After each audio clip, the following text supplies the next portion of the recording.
In a galaxy far, far away, there was a small planet called Zora. It was a beautiful world, covered in deep blue oceans and lush purple forests. The sky was always a soft pink color, and two small moons shone brightly at night. This planet was home to the Zorans, a peaceful race of blue-skinned aliens. The Zorans were simple folk. They lived in small villages near the coasts and in the forests. Their houses were made of a special wood that grew only on Zora. This wood was strong and could change color to match the mood of the Zoran living inside. When a Zoran was happy, their house would glow with a warm, golden light. Every day, the Zorans would go about their lives in peace. Some would fish in the vast oceans, using boats made from the shells of giant sea creatures. Others would tend to the strange, glowing plants in their gardens. These plants provided food and medicine for the Zorans. The children would play in the purple forests, swinging from tree to tree using their long, stretchy arms. The Zorans had some technology, but it was very basic compared to what humans had. They used crystal-powered lights to see at night and had machines that could clean their air and water, but they had never even thought about traveling to space. To them, the twinkling stars in the night sky were just pretty lights, not far-off worlds waiting to be explored. Life on Zora had been the same for thousands of years. The Zorans were happy with their simple lives and didn't feel the need to change or grow. They didn't know that there were other planets out there with life on them. In their minds, they were alone in the universe. One day, something strange happened. It was a normal morning on Zora. The pink sun was rising, and the Zorans were starting their day. Suddenly, a young Zoran named Zix noticed something odd in the sky. At first, it looked like a new star had appeared, but this star was getting bigger and brighter. Zix called out to the other Zorans in his village. They all stopped what they were doing and looked up. The strange object in the sky was now clearly visible. It was big and shiny, reflecting the pink light of the Zoran sun. It didn't look like anything they had ever seen before. As the object got closer, the Zorans could see that it wasn't round like a star. It had a long shape, like a giant silver fish swimming through the sky. Some of the older Zorans started to worry. In their oldest stories, there were tales of sky monsters that would come to eat their world. Was this one of those monsters? But Zix wasn't scared. He was excited. Something deep inside him told him that this wasn't a monster. It was something new and amazing. He watched as the object got closer and closer to Zora. Now they could see that it was made of metal, with strange markings on its side. The giant metal thing started to slow down as it entered Zora's atmosphere. It made a loud noise that the Zorans had never heard before. Some of them covered their ears, while others just stared in awe. The object was heading towards a big field near Zix's village. As it got closer to the ground, the Zorans could feel the wind it created. It blew their long blue hair around and made the purple trees sway. With a final roar, the object touched down in the field. The ground shook a little, and then everything was quiet. The Zorans didn't know what to do. Should they run and hide? Should they go look at the thing that had fallen from the sky? Zix made the decision for them. He started walking towards the field, and slowly, other curious Zorans followed him. As they got closer, they could see that the object was even bigger than they had thought. It was as tall as their tallest trees and longer than their biggest boats. The metal it was made of was smooth and shiny. They had never seen anything like it before. Suddenly, a part of the object started to move. A door was opening. The Zorans held their breath, not knowing what to expect. They were about to meet something new, something from beyond their world. Their simple life was about to change forever. The universe, it seemed, was much bigger and more exciting than they had ever imagined. The Zorans stood in the field, their blue skin shimmering in the pink sunlight. They watched as the door of the strange metal object slowly opened. A ramp came down, touching the purple grass of Zora. The aliens held their breath, waiting to see what would come out. Suddenly, a figure appeared in the doorway. It was unlike anything the Zorans had ever seen. The creature was tall and walked on two legs. Its skin wasn't blue like theirs, but a pale pink color. It had short, funny-looking arms and a round head with hair on top. The Zorans were amazed. This creature was so different from them. The strange being took a step onto the ramp, then another, and another. Soon it was standing on the grass of Zora. The Zorans could hardly believe their eyes. A visitor from another world was here, on their planet. More creatures like the first one started coming out of the ship. They were wearing strange clothes that the Zorans had never seen before. Some had on shiny suits that reflected the sunlight. Others wore dark uniforms with patches on them. One of them was holding a small box that made beeping noises. Zix, the young Zoran who had first spotted the ship, couldn't contain his excitement. He took a step forward, wanting to get a closer look at these strange visitors. The other Zorans watched nervously, not sure if it was safe. One of the creatures, who seemed to be the leader, noticed Zix. It smiled, showing its teeth in a way that the Zorans found odd but not scary. The leader slowly walked towards Zix, its hands held out to show it meant no harm. When the creature got close, Zix could see that its eyes were different colors. One was blue, like the Zoran ocean, and the other was green, like the leaves of their forest plants. Zix found this fascinating. He reached out one of his long, stretchy arms to touch the creature's hand. The moment their hands touched, both Zix and the creature jumped back in surprise.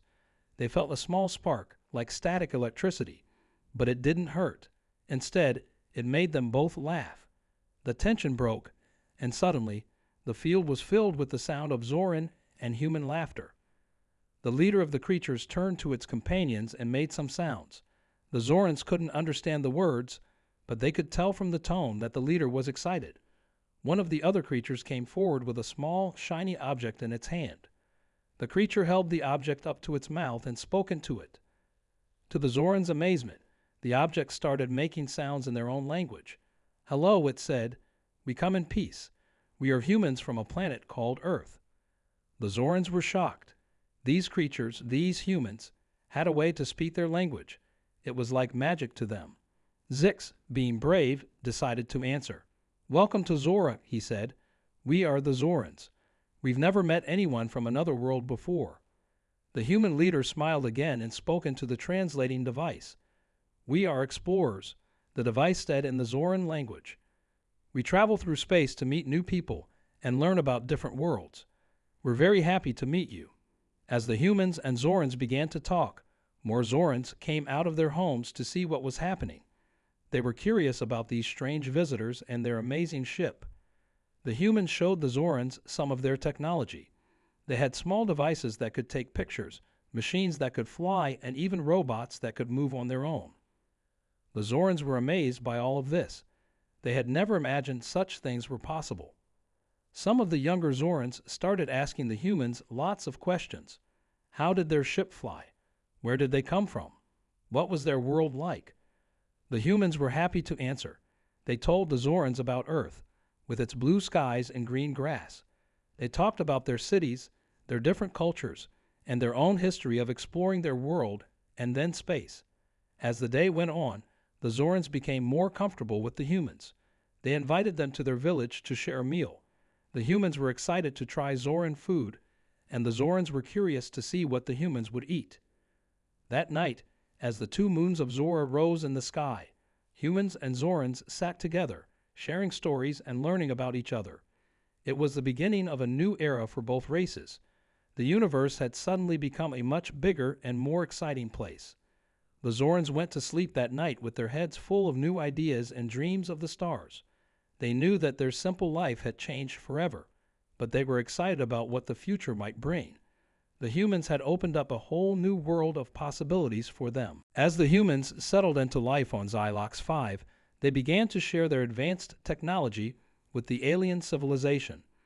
The Xyloxians were initially hesitant, but their curiosity soon overcame their caution. They marveled at the incredible devices and machines the humans had brought with them from Earth. The human scientists and engineers worked closely with their Xyloxian counterparts, teaching them the principles behind their technology. The aliens quickly grasped the concepts and were eager to apply them to their own society. One of the first areas to benefit was medicine. Human medical technology was far more advanced than anything the Xyloxians had developed. The humans introduced new diagnostic tools, treatments, and surgical techniques that greatly improved the quality of healthcare on Xylox 5. Diseases that had once been fatal were now easily cured, and injuries that would have caused permanent disability were healed completely. The humans also shared their knowledge of energy production and management. They taught the Xyloxians how to harness renewable sources like solar, wind, and geothermal power more efficiently. The aliens were amazed by the humans' fusion reactors, which produced vast amounts of clean energy with little waste. With this new technology, the Xyloxians were able to modernize their infrastructure and improve their standard of living. Transportation on Xylox 5 was revolutionized by human technology as well. The humans shared designs for advanced electric vehicles, maglev trains, and even personal flying crafts. The Xyloxians adapted these designs to their own needs and soon had a fast, efficient, and eco-friendly transportation network spanning their planet. Most Xyloxians welcomed the humans and their knowledge with open arms. They saw the benefits of the new technology and were excited about the possibilities it opened up for their society. Many formed close friendships with the humans and were eager to learn more about Earth's culture and history. However, not everyone on Xylox 5 was happy about the changes the humans brought. A small but vocal group of aliens began to worry that the humans were changing their way of life too much, too quickly. They feared that Xyloxian culture and traditions would be lost in the rush to adopt human technology and values. These anti-human aliens pointed out that the Xyloxians had survived and thrived for millennia without human intervention. They argued that the aliens should be more cautious about accepting gifts from a species they knew so little about. Some even suggested that the humans might have ulterior motives for sharing their technology so freely. As the debate grew more heated, tensions began to rise between the pro-human and anti-human factions on Xylox 5. The alien government tried to strike a balance between embracing the benefits of human knowledge and preserving Xyloxian culture, but it was a difficult task.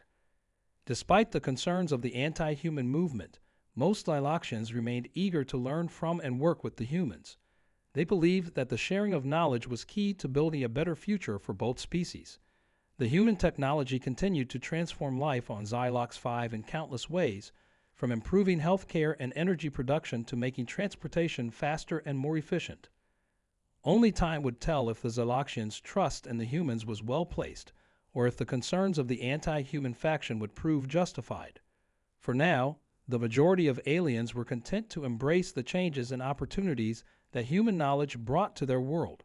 The future of Xylox 5 and its people looked brighter than ever before, thanks to the sharing of technology and ideas between two very different civilizations. As the humans continued to integrate into Xyloxian society, some aliens grew increasingly suspicious of their motives. One of these aliens, a respected scientist named Zorax, decided to confront the human captain directly. Zorax requested a private meeting with Captain Emily Thompson, the leader of the human expedition. The captain agreed, and the two met in a secluded conference room on the human ship. "Captain Thompson," Zorax began, "I must ask you a question, and I hope you will answer honestly. What are your people's true intentions here on Xylox 5? The captain sighed deeply, knowing that this moment would come eventually. She had hoped to keep the truth hidden for longer, but she knew that the Xyloxians deserved to know what was really at stake. "Zorax," she said, looking the alien directly in the eye, "the truth is that our planet, Earth, is dying. Climate change, pollution, and overpopulation have taken their toll, and we need a new home for humanity. Xylox 5 is perfect. It has the right atmosphere, gravity, and resources to support human life. We came here hoping to find a place to settle and start anew." Zorax was stunned by the revelation. He had suspected that the humans had ulterior motives, but he had never imagined something on this scale. The idea that an entire species was looking to relocate to Xylox 5 was both astounding and frightening. "So, you want to colonize our planet?" Zorax asked, his voice trembling slightly. "Not colonize," Captain Thompson corrected gently. "We want to coexist with your people, to share this world and build a better future together. We have so much to offer each other: our technology, our knowledge, our cultures. We believe that humans and Xyloxians can live side by side in harmony." Zorax was silent for a long moment, considering the captain's words. He knew that the revelation would spark fierce debate among his people. Some would welcome the humans and their contributions, while others would see them as invaders looking to exploit Xylox 5 for their own benefit. "I must share this information with my government and my people," Zorax said finally. "They deserve to know the truth about why you are here and what you want from us." Captain Thompson nodded solemnly. "I understand. All we ask is that you give us a chance to prove ourselves as allies and friends. We truly believe that together, humans and Xyloxians can achieve great things." With that, Zorax left the human ship, his mind reeling from the revelations. He knew that the coming days and weeks would be crucial in determining the future of Xylox 5 and its people. As predicted, the news of the humans' true intentions divided Xyloxian society.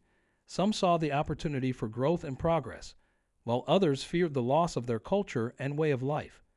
Heated debates erupted in the streets, in government chambers, and on social media. The pro-human faction argued that the humans had already brought countless benefits to Xylox 5, and that their continued presence would only lead to greater prosperity. They believed that the two species could learn from each other and build a better world together. The anti-human faction, on the other hand, saw the humans as a threat to Xyloxian sovereignty and identity. They worried that the aliens would become second-class citizens on their own planet, forced to adapt to human ways and values. As the debates raged on, the Xyloxian government struggled to find a compromise that would satisfy both sides. They knew that the decision they made would shape the future of their world for generations to come. The truth about the humans' intentions had been revealed, but the ultimate question remained: would Xylox 5 embrace the opportunity for change and growth, or would they reject the humans and cling to their traditional way of life? The revelation of the humans' true intentions had thrown Xyloxian society into turmoil. The debate between the pro-human and anti-human factions grew increasingly heated, with both sides presenting compelling arguments for their positions. As the tension mounted, the Xyloxian government knew that they had to take action. They called for a special council meeting to discuss the issue and come to a decision about the humans' future on Xylox 5. The council chamber was packed with representatives from all corners of Xyloxian society. The pro-human faction, led by a charismatic young politician named Zora, argued passionately for the benefits of human knowledge and technology. They believed that the humans could help Xylox 5 achieve new heights of prosperity and progress.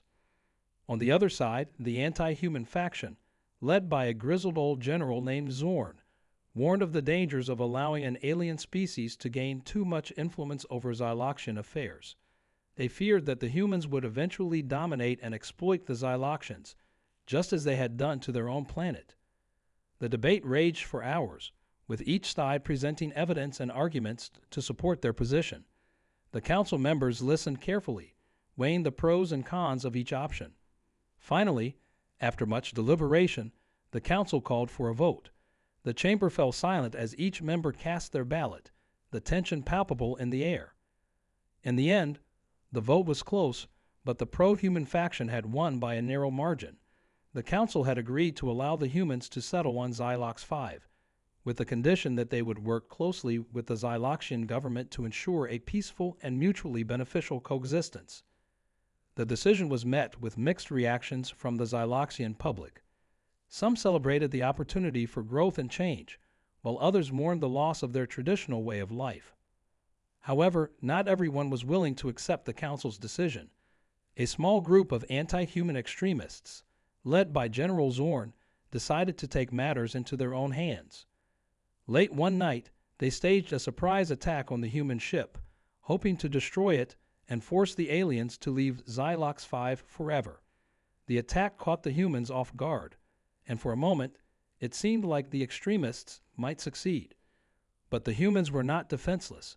They quickly rallied their forces and fought back with a level of technology and skill that the Xyloxians had never seen before. In a matter of minutes, the human security teams had neutralized the extremist threat, capturing General Zorn and his followers. The incident served as a stark reminder of the power and capabilities of the human species. Many Xyloxians who had previously been on the fence about the human presence now saw them in a new light, as a force to be reckoned with, for better or worse. In the aftermath of the attack, the Xyloxian government reaffirmed its commitment to working with the humans to build a better future for both species. They increased security measures around the human settlement and began working on programs to foster greater understanding and cooperation between the two cultures. The decision had been made, and there was no turning back now. The humans were on Xylox 5 to stay, and it was up to both species to find a way to coexist peacefully. As the dust settled, many Xyloxians couldn't help but wonder what the future would hold. Would the humans be the saviors that the pro-human faction believed them to be, or would they ultimately prove to be the downfall of Xyloxian society, as the anti-human faction feared? Only time would tell, but one thing was certain. The arrival of the humans had changed Xylox 5 forever, and there was no going back to the way things were before. Decades had passed since the humans first arrived on Xylox 5, and life on the planet had changed in ways that few could have predicted. The once separate human and Xyloxian societies had gradually merged, creating a new hybrid culture that blended elements of both worlds. At first, the integration had been rocky, with both sides struggling to adapt to the other's ways. The humans, used to their own customs and technologies, found it difficult to navigate the complex social hierarchies and traditions of Xyloxian society. The Xyloxians, in turn, were often overwhelmed by the rapid pace of change that the humans brought with them. But as time went on, the two species began to find common ground. They discovered shared values and interests, and slowly but surely, they started to build bridges between their communities. Interspecies marriages became more common, and a new generation of children was born, half human, half Xyloxian, and fully at home in the blended society that their parents had created. However, not everyone was happy with the new status quo. Many Xyloxians felt like second-class citizens on their own planet, as human technology and influence continued to dominate every aspect of life. The humans had brought advanced medicine, transportation, and energy production to Xylox 5, but they had also brought their own ways of doing things. Xyloxian culture and traditions were slowly being eroded, replaced by human customs and values. Some Xyloxians even whispered that the humans were deliberately trying to erase Xyloxian identity, to remake the planet in their own image. They pointed to the ever-growing human settlements, which now covered vast swathes of the planet's surface, as evidence of the aliens' true intentions. As more and more human ships arrived, bringing with them a seemingly endless stream of settlers, these fears only grew. The Xyloxians, who had once welcomed the humans as saviors, now began to see them as invaders, come to take what was rightfully theirs. Tensions between the two species began to rise once again, and there were whispers of rebellion among the Xyloxian population. Some even spoke of driving the humans off of Xylox 5 altogether, of taking back the planet for its rightful owners. But the humans were not about to give up their new home so easily. They had come to Xylox 5 in search of a new beginning, a chance to start over after the destruction of their own world. They would not let that chance slip away without a fight. As the two sides eyed each other warily, the future of Xylox 5 hung in the balance. Would the planet be able to find a way forward to create a truly integrated society that valued the contributions of both humans and Xyloxians? Or would the tensions between the two species ultimately tear the world apart?